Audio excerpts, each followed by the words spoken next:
नमस्कार ताई आणि माऊलींनो. चॅनेलवर नवीन असेल, चॅनेलला सबस्क्राईब केलं नसेल तर चॅनेलला नक्की सबस्क्राईब करा. तर श्रावण महिना सुरू झाला आहे आणि या एका महिन्यात जर तुम्ही फक्त 5 कामे केलीत ना, तर भोलेनाथ तुमच्यावर इतके प्रसन्न होतील की घरात सुख, शांती आणि समृद्धी आपोआप येईल. पण त्याबरोबरच आपले प्रयत्नही आपण चालू ठेवायचे आहे. फक्त श्रावण महिना आहे म्हणून शिवलिंगासमोर किंवा मंदिरात जाऊन फक्त महिनाभर बसून आपलं कोणतंही काम होणार नाही. त्यामुळं आपण देवाची पूजा अर्चा करताना आपले प्रयत्न किंवा आपण जे काम करतो आहे तेही अगदी एकनिष्ठ राहून करायचं आहे. तेव्हाच शिव आपल्यावर प्रसन्न होणार आहेत. तर व्हिडिओ स्किप न करता शेवटपर्यंत नक्की बघा. कारण मी एक असा मंत्र सांगणार आहे की जो 108 वेळा म्हटल्याने शिव लगेच प्रसन्न होतील. तर चला सुरुवात करूया. श्रावणाचे महत्त्व. श्रावण म्हणजे शिवाचा महिना. या महिन्यात केलेली छोटीशी पूजा पण खूप फळ देते.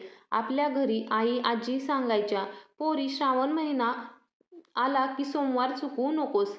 का? कारण या महिन्यामध्ये निसर्ग पण शुद्ध होतो आणि आपले मन पण शुद्ध होते. पण आजच्या धावपळीत आपल्याला वेळ मिळत नाही. म्हणून मी आज तुम्हाला 5 सोपी कामे सांगणार आहे की जी कोणतीही बाई असू द्या, अगदी रोजचं शेड्यूल बिझी असू द्या, पण ही एकदम सोपी कामे आहे, ही घरात बसून सुद्धा करू शकते. तर पहिलं काम आहे ते म्हणजे शिवलिंगावर जलाभिषेक करणे. तर ताई, रोज सकाळी लवकर उठून अंघोळ कर आणि घरातल्या शिवलिंगावर किंवा शिवाच्या फोटोवर 1 तांब्या पाणी अर्पण कर. जर तुम्हाला रोज जमत नसेल तर तुम्ही फक्त सोमवारी केलं तरीही चालेल. आणि पाणी अर्पण करत असताना ओम नमः शिवाय असं म्हणायचं आहे. तर तुम्हाला एक मी कथा सांगते. एकदा एक गरीब बाई होती. तिच्याकडे दूध नव्हतं. तिने फक्त पाण्याने शिवलिंग धुतलं तरी शिव प्रसन्न झाले. त्यामुळे महागडं दूध नसेल तरी चालेल, पण भाव महत्त्वाचा आहे. हे केल्यानंतर घरातील नकारात्मकता जाते आणि मन शांत होतं. तर दुसरं काम आहे, सोमवारी आपल्याला उपवास करायचा आहे.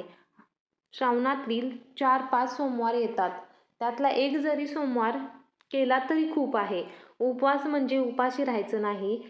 ताई, त्या दिवशी फळ, दूध घ्या आणि शिव मंदिरात जाऊन शिवलिंगावर बेलपत्र अर्पण करायचं आहे.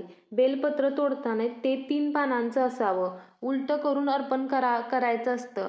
मान्यता आहे की बेलपत्र वाहिल्याने शिव खूप लवकर प्रसन्न होतात. कारण भगवान शिवना बेलपत्र हे खूप प्रिय आहे आणि हे केल्यानंतर आपल्या मुलांचं, नवऱ्याचं आयुष्य वाढतं.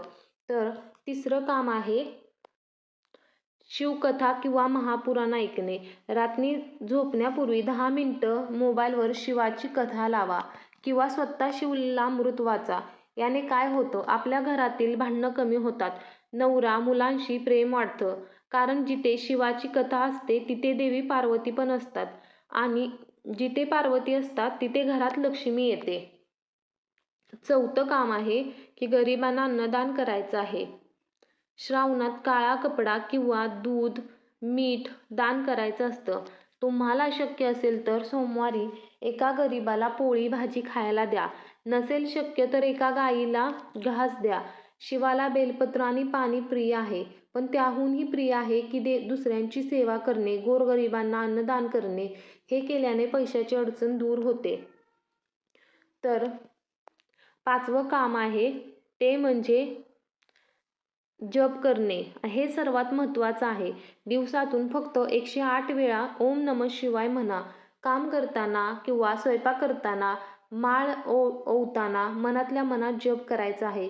शास्त्र सांगतं, श्रावणात केलेला जप इतर महिन्यापेक्षा 1000 पट जपा एवढा तो फळ देतो. ज्यांना इच्छा आहे त्यांनी सोमवारी 108 वेळा बेलपत्रावर चंदनाने ओम नमः शिवाय लिहायचं आहे आणि ते बेलपत्र शिवाच्या पिंडीवर व्हायचं आहे.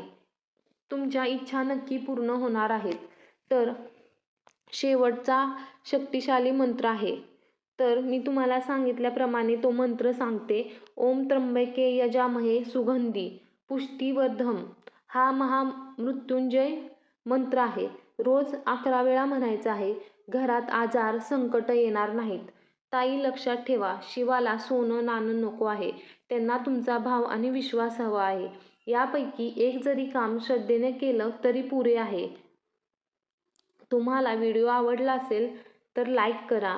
कमेंटमध्ये हर हर महादेव लिहायला विसरू नका. शिव तुमच्या इच्छा नक्की पूर्ण करेल आणि अशाच भक्तीच्या व्हिडिओसाठी चॅनलला सबस्क्राईब